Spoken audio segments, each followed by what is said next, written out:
year? Yeah, I think he's obviously further ahead.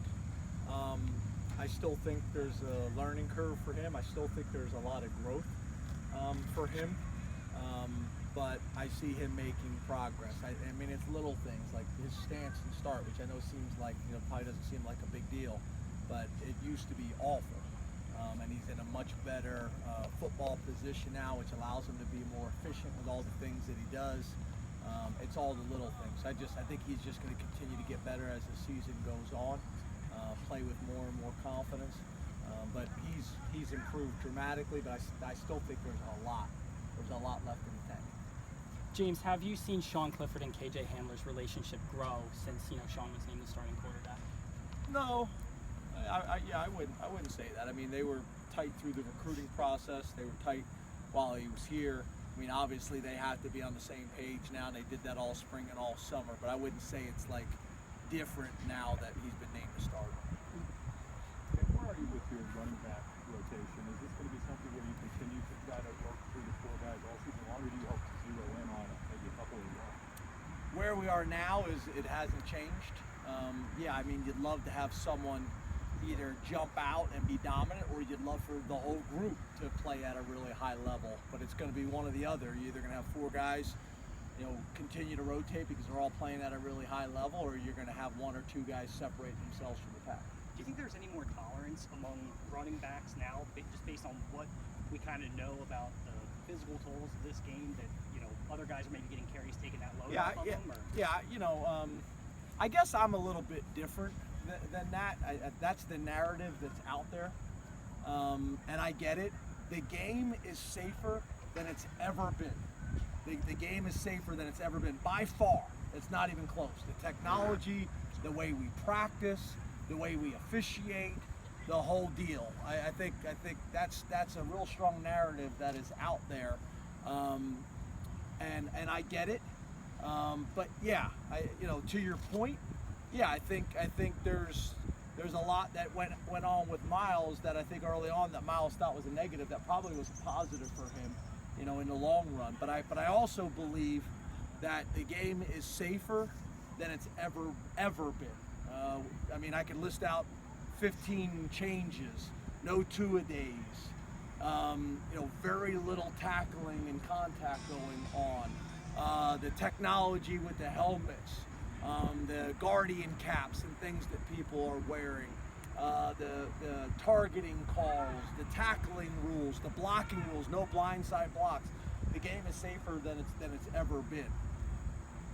PJ Mustipher talked earlier today about watching his film from last season and how far he feels he's come. What is that process like for the players when they're breaking down their film from a year ago, and how much has PJ matured over the past year? Well, I think it's a combination of spring ball and getting feedback from your coaches that you're probably a little bit more receptive to the older you get, less defensive, and that's kind of natural maturation process for everybody.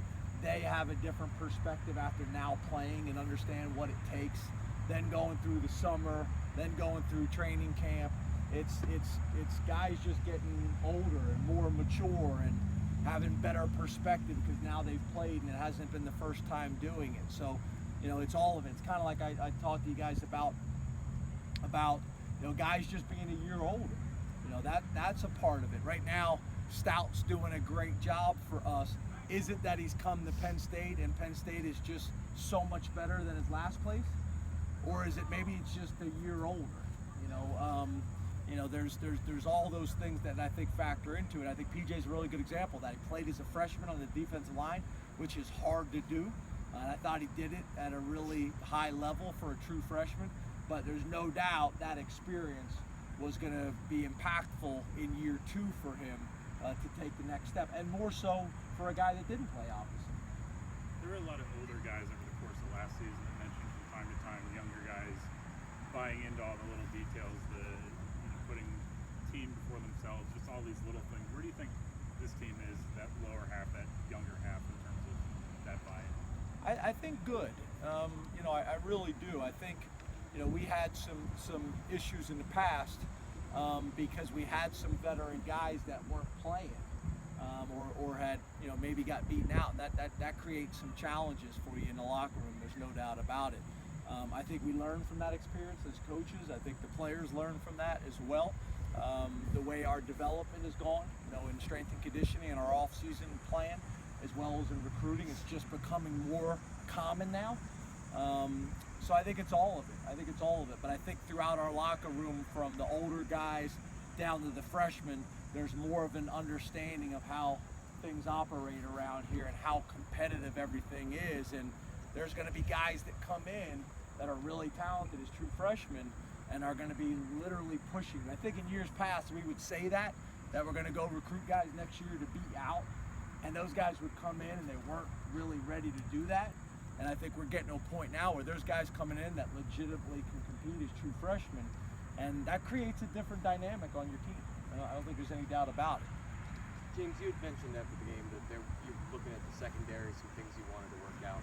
Where are you in that process this week, and kind of in the grand scheme of it? And what are you looking for more? Is it a technique thing or a communication thing on the back end? I think the corners is probably a lot like the running backs.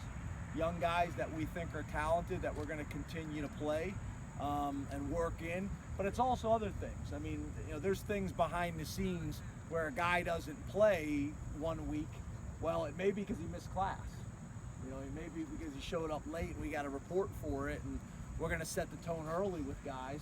That may factor into it. There's a bunch of different things that may factor into it. But I look at the corners a lot like the running back position because there's so many young guys that we're trying to get them involved and build their confidence slowly over time. Some weeks you'll see them play more, other weeks you'll see them play less, and then hopefully some guys emerge. But a lot of it, I know for Terry and Jaywan a little bit, is it's based on how they played in the game, but then it's also based on how were they all week long. And that's in practice, that's in meetings, that's in school, that's all of it, because we're still trying to kind of figure out who some of these guys are and can we depend on them, and it's every aspect. Safety is a little bit different. I think you'll see all four of those guys play all year long.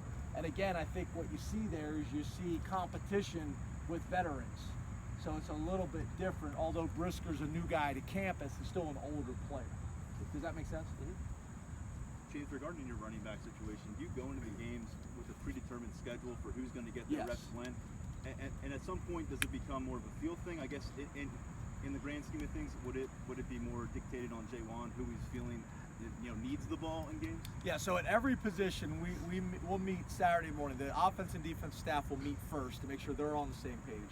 And Saturday morning, we will meet and we'll go over what the rotation is.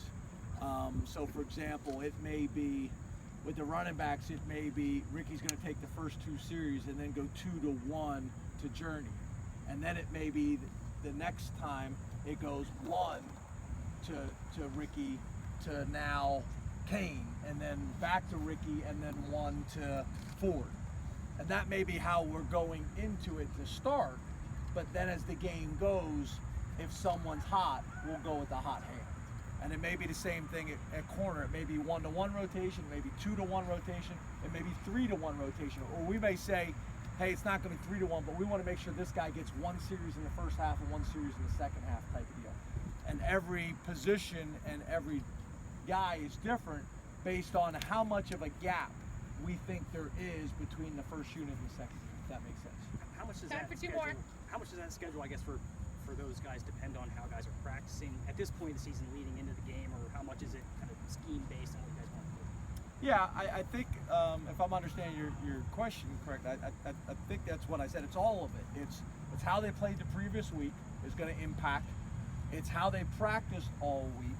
And then for some guys that are still we're trying to kind of figure out who they are, it may be, like I said, they missed a class, during the week, and that's going to affect their playing time. There's a lot of different things that kind of factor in there, and then as the game goes on, it's a field, but it's all of it. It's game, how they played in the game the week before, it's how they've been in meetings, it's how they've been in practice, it's all of it. Were you playing the music so loud that it blew a fuse? Did I hear that? Yeah, I don't know if you would probably know this better than me, but I don't know if loud affects power. But maybe it does. I think it just we had too many things plugged in. But yeah, we usually go over there, and sometimes I feel like the music is spread out over the offense and defensive field, and typically I'm more concerned with the offense training, so we flip the speakers over to this side. Although it's going to be a home game, we do it all year long. There's some the defense gets is still loud enough that they have to work on their communication, but I want to make sure our offense is very comfortable with handling the noise, because I think if you wait until a game like this, where it could be loud even for our offense, or when we go on the road, it's too late at that point to try to train for it and prepare.